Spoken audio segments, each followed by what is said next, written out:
Guys, posting वो subject जिसे देख के हाफ ऑफ द स्टूडेंट्स कहते हैं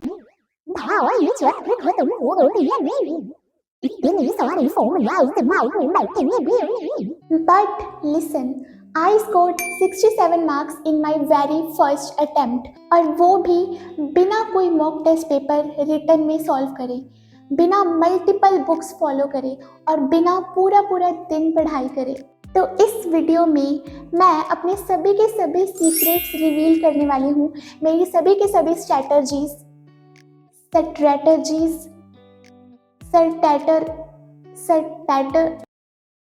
जो एक्चुअल में काम करती हैं, और अगर तुम उन्हें फॉलो कर लोगे ना तो पोस्टिंग में एग्जामिशन तो भाई पक्की है, पक्की गारंटीड। तो सबसे पहले फैकल्टीज, तो मैंने अपनी कोचिंग की क्लासेस सीए प्रणव पोपट सर से ली थी, and honestly one word, amazing. और वैसे भी मैंने अपनी सीए इंटर ग्रुप 1 और ग्रुप 2 की क्लासेस पे डिटेल्ड रिव्यू वीडियोस बनाई हुई हैं, तो उन्हें मैं डिस्क्रिप्शन में ऐड कर दूंगी, तो तुम वहाँ से चेक कर सकते हो। सर की एक सिंगल बुक में ही ना सब कुछ था, ICAI module questions, notes, formulas, examples, I mean सब कुछ।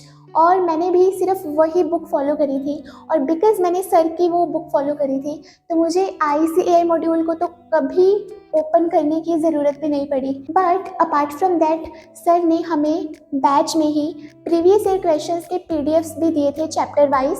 उसमें previous year questions, RTP, mock test paper के क्वेश्चंस वगैरह भी थे। तो मैंने सिर्फ इतना स्टडी मटेरियल फॉलो करा था जो सर ने हमें प्रोवाइड करा था। अपार्ट फ्रॉम दैट मैंने कोई भी और स्टडी मटेरियल फॉलो नहीं करा, बिकॉज आई बिलीव जितनी ज़्यादा बुक्स होंगी उतनी ज़्यादा कन्फ्यूज़न भी होगी। तो तुम्हारे लिए मेरी ये एडवाइस है कि तुमने जिन भी फैकल्टी से क्लासेस ली है ना, अगर उनकी बुक्स में ICAI मॉड्यूल के क्वेश्चंस कवर्ड हैं तो तुम सिर्फ उसी बुक्स को फॉलो कर सकते हो। बट अगर नहीं है तो ICAI मॉड्यूल के क्वेश्चंस को तो डेफिनेटली करके ही जाना, उन्हें तो किसी भी हाल में हम स्किप नहीं कर सकते। एंड वंस तुम्हारी रिवीजन हो जाए उसके बाद तुम mock test paper, previous year questions, revision test papers solve करने स्टार्ट कर सकते हो बेसिकली। मेरा study routine was very simple.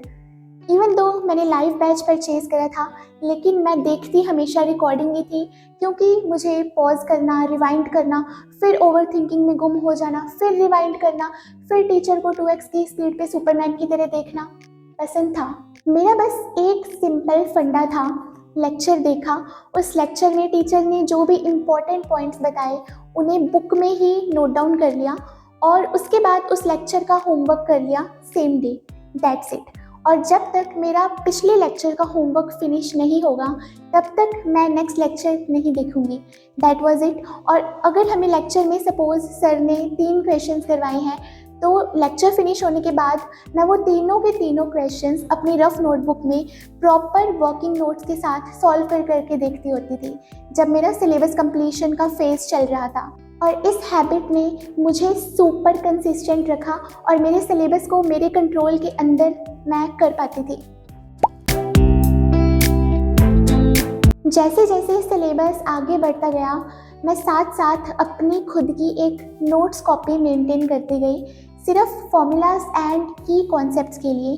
तो हर कुछ दिन बाद मैं उस कॉपी को ओपन करती और उसमें से 3-4 चैप्टर्स की एक साथ लाइट रिवीजन ले लेती होती थी, ताकि जो भी कॉन्सेप्ट्स अभी तक पढ़े हैं वो माइंड में फेड ना हो। And this hack literally saved me during revision time, क्योंकि जब मैं अपने फर्स्ट फुल सिलेबस रिवीजन करने बैठी ना तो मेरा दिमाग ब्लैंक नहीं था, क्योंकि वो कॉन्सेप्ट्स मेरे दिमाग में अभी भी जिंदा थे।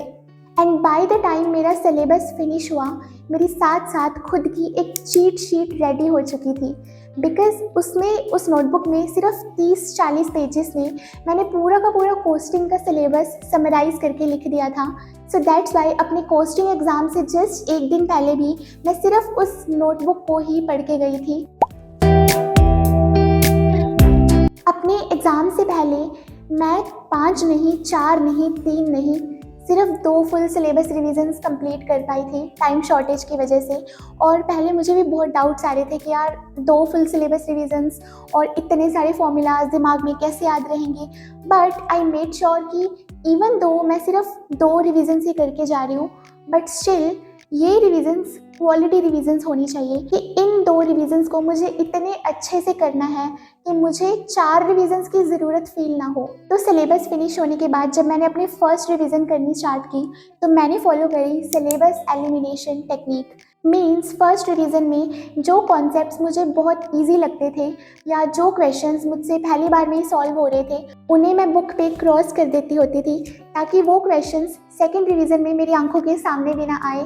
एंड इन सेकंड रिवीजन मेरे पास काफ़ी कम कंटेंट रह गया था, तो सेकंड रिवीजन में भी जो सिर्फ डिफ़िकल्ट कॉन्सेप्ट्स थे या जो ट्रिकी क्वेश्चंस थे वो ही रह गए थे सिर्फ, और सेकंड रिवीजन में मैंने सिर्फ वो कॉन्सेप्ट्स करे थे। एंड वन मोर थिंग, क्योंकि मैंने आपको बताया कि जैसे जैसे मेरा लेक्चर फिनिश होता था तो मैं सेम डे रिटन प्रैक्टिस कर लेती होती थी। सो उस रिटन प्रैक्टिस ने मुझे रिवीजन के टाइम भी सेव करा। पता है कैसे? क्योंकि अपनी फर्स्ट या सेकंड फुल सिलेबस रिवीजन में मैंने बहुत ही कम क्वेश्चंस थे जिनको मैंने लिख लिख के सॉल्व करके देखा हो। तो अपनी दोनों रिवीजन्स में ना मैं सिर्फ क्वेश्चन देखती थी और उसके बाद नोटबुक से देख देख के रीड कर लेती होती थी कि हाँ ऐसे है, ये चैप्टर है, ये कैलकुलेशन है। तो इस तरह से ही मैंने अपनी दोनों रिवीजन्स करी हैं। बट मैं आपको यही रिकमेंड करूँगी कि अगर तुम्हारे पास टाइम है तो रिटन प्रैक्टिस करके जाना जितनी हो सके। मेरे पास उतना टाइम नहीं था तो मैंने रीडिंग से काम चला लिया। 80% क्वेश्चंस तो मैंने बस रीड कर करके ही करे हैं रिविजन्स में। बट ये इसलिए था क्योंकि मैंने सिलेबस कंप्लीशन के दौरान रिटन प्रैक्टिस करी हुई थी। सो आई जस्ट वांट टू से टू यू कि कम से कम एक बार तो अच्छे से रिटन प्रैक्टिस करनी है सभी क्वेश्चंस की। और मेरा रिवीजन का ये फॉर्मेट था कि पहले अपनी वो कॉपी वाले नोट्स करें, उसके बाद सर की बुक के क्वेश्चंस करें, और उसके बाद सर ने हमें जो पीडीएफ दिए हुए थे प्रीवियस ईयर क्वेश्चंस वाले वो सॉल्व करें। और हर चैप्टर के लिए मैंने बेसिकली यही करा है। जब मेरी ये तीनों चीज़ें हो जाती तभी मैं उस चैप्टर को कंप्लीट मानती थी।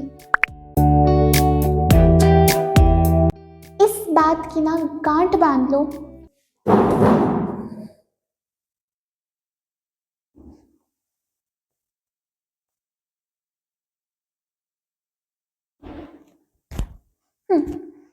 कि कोचिंग में रिटन प्रैक्टिस ही सब कुछ है। जो भी क्वेश्चन क्लास में हो रहा है उसे खुद से भी लिख लिख के सॉल्व करके देखो। और यहाँ एक मिथ क्लियर करना है, कोचिंग में कोई भी फिक्स्ड फॉर्मेट नहीं होता। तो तुम्हें जैसे समझ आता है, जो फॉर्मेट से करना चाहते हो, गो फॉर इट। बस फाइनल आंसर सही आना चाहिए। आईसीएआई को बस वही चाहिए। और जब आईसीएआई मॉड्यूल के क्वेश्चंस फिनिश हो जाएं तो जैसे कि मैंने पहले भी कहा, मॉक टेस्ट पेपर जो लेटेस्ट अटेम्प्ट्स वाले आईसीएआई रिलीज़ करता है वो तो डेफिनेटली करके जाने हैं। प्रीवियस ईयर क्वेश्चंस करो, पिछले साल के क्वेश्चन पेपर उठा के देखो कि क्या वो क्वेश्चंस तुम सॉल्व कर पा रहे हो या नहीं। एंड वन मोर थिंग, मैंने ना कोस्टिंग में आरटीपीज के क्वेश्चंस बहुत ही कम करे थे, because I have seen it कि जो रिवीजन टेस्ट पेपर्स के क्वेश्चंस होते हैं ना वो बहुत ही ज़्यादा हाई लेवल होते हैं। वो सिर्फ हमारी नॉलेज के लिए होते हैं, बिकॉज आज तक मैंने जो भी आरटीपीज में डिफ़िकल्ट क्वेश्चंस देखे हैं ना वैसे क्वेश्चंस कभी एग्जाम में आए नहीं। तो अगर आरटीपीज में तुम्हें कोई भी ऐसा क्वेश्चन दिख रहा है जो तुमसे नहीं हो रहा है सॉल्व, तो उसे बार बार समझने पे टाइम वेस्ट मत करो। ओके, वो क्वेश्चन तुम स्किप कर सकते हो। मैंने भी कोस्टिंग का जो लेटेस्ट आरटीपी था उसमें से सिर्फ 1 या 2 क्वेश्चन ही मुझे समझ आए थे, मैंने सिर्फ वही करे थे। बट क्योंकि मेरे पास उतना टाइम नहीं था रिटन प्रैक्टिस करने का, तो मैंने मॉक टेस्ट पेपर्स के क्वेश्चंस भी ऐसे ही करे हैं कि लाइक इधर से मैंने क्वेश्चन रीड कर लिया, इधर से मैंने सॉल्यूशन रीड कर लिया, और उसमें जो भी मुझे न्यू पॉइंट दिखा उसे अपनी उसी नोट्स वाली कॉपी में नोट डाउन कर लिया। That's it. मैंने मॉक टेस्ट पेपर्स की भी रिटन प्रैक्टिस नहीं करी, बट तुम्हें मैं यही एडवाइस दूंगी कि रिटन प्रैक्टिस ज़रूर करना मॉक टेस्ट पेपर्स की। पर यार ये बात तो है, कभी कभी क्वेश्चन के फॉर्मूलाज याद करते करते लगता था मैं सीए कर रही हूँ या इंजीनियरिंग। अब यहाँ मैं अपनी कुछ रॉ ऑनेस्ट टिप्स स्ट्रेट मेरे एक्सपीरियंस से तुम्हारे साथ शेयर करने जा रही हूँ। ये मिस्टेक्स किसी हाल में मत करना प्लीज़। फैकल्टीज़ और मटेरियल्स के बीच में बार बार जंप मत करो यार। एक ही टीचर से पढ़ो, एक ही टीचर का मटेरियल फॉलो करो, या फिर सब छोड़ो ICAI मॉड्यूल ही फॉलो कर लो। बिकॉज जितनी ज़्यादा बुक्स के पीछे भागोगे ना, तुम्हें क्वेश्चन उतना ही टफ लगेगा। मेन चीज़ पता क्या है? Concept clarity. अगर तुम्हारे कॉन्सेप्ट्स का फाउंडेशन स्ट्रॉन्ग है ना, तो अगर एग्जाम में ICAI कोई क्वेश्चन को घुमा के भी दे देते हैं ना, तोड़ मरोड़ के भी दे देते हैं ना, तो तुम उसे हैंडल कर पाओगे। तो तुम्हें जहाँ से कॉन्सेप्ट समझ आ रहे हैं ना, बस वहीं से पढ़ाई करो। होमवर्क हमेशा सेम डे फिनिश करो। ये तो भाई एक रूल बना लो, यहाँ पे टैटू लगा लो। अपनी खुद की एक मिनी नोट्स कॉपी या चीट शीट रेडी करते रहो सिलेबस के साथ साथ, जो तुम्हें एग्ज़ाम से एक दिन पहले भी रिवीजन में हेल्प करे।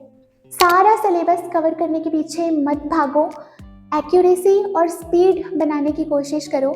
अगर एक दो चैप्टर्स तुम्हें डिफ़िकल्ट लग रहे हैं तो तुम उन्हें स्किप करके जा सकते हो, unless they are very important, because costing में एक क्वेश्चन में चॉइस होती है। और कंसिस्टेंसी की पावर को अंडर एस्टिमेट मत करना। एक दिन में बैठकर 10 घंटे कोस्टिंग पढ़ने की बजाय डेली के 2 या 3 क्वेश्चन रिटर्न में सॉल्व करते रहो। That's it. अगर तुमने इतना कर लिया ना, कंसिस्टेंसी मेंटेन कर ली, तो भाई कश्ती पार है। CA का सिलेबस ना मैराथन है, 100 मीटर रेस नहीं। अगर फास्ट भागोगे तो जल्दी थक जाओगे और सिलेबस भी आधा अधूरा रह जाएगा। इससे अच्छा है कि डेली छोटे छोटे स्टेप्स लेते रहो। डेली कुछ कुछ टाइम, कुछ कुछ घंटे इस सब्जेक्ट को एलोकेट करना है। So yeah, that's how I managed to score 67 marks in costing in my first attempt. Not by overdoing, not by burning out, but strategic and consistent रहना were my secrets. और अगर मैं कर सकती हूँ तो तुम्हें क्या रोक रहा है यार? Just stop complicating things. अपने रूटीन को, अपने टाइम टेबल को, अपने स्टडी मटेरियल को सिंपल रखो। Keep it simple, okay? और एक बात याद रखना, कोस्टिंग के चैप्टर टफ लगते हैं पर जिंदगी के चैप्टर इससे भी ज़्यादा टफ है। तो चिल मारो यार, हो जाएगा ये भी। और अपने ग्रुप 1 के सभी सब्जेक्ट्स की स्ट्रैटेजी वीडियोस मैंने ऑलरेडी अपलोड कर दी हैं, प्लस ग्रुप 2 के बाकी सब्जेक्ट्स की स्ट्रैटेजी वीडियोस भी इसी चैनल पर आने वाली है। एंड उन वीडियोस में भी मैं अपने इसी तरह से raw secrets and simple strategies share करूँगी, जिनकी हेल्प से कम करने से भी मैं सिलेबस मैक्सिमम कवरेज कर पाई। तो अगर तुम वो वीडियोस मिस नहीं करना चाहते तो चैनल को सब्सक्राइब मार देना यार, और बेल आइकन भी ऑन कर देना ताकि न्यू वीडियोस की नोटिफिकेशन मिल जाए। प्लस CA इंटर के ऊपर मैंने सेपरेट प्लेलिस्ट बना रखी है अपने चैनल पे, तो वो भी तुम चेकआउट कर सकते हो। ऑलराइट गाइस, अपने डाउट्स या अपने कोस्टिंग सब्जेक्ट्स की टिप्स एंड ट्रिक्स कमेंट्स में ज़रूर शेयर करना, और इस वीडियो को अपने CA बेस्टी के साथ शेयर करना जिसका कोस्टिंग का चैप्टर अभी भी पेंडिंग चल रहा है। See you in my next one. Till then, keep hustling, keep enjoying. Bye.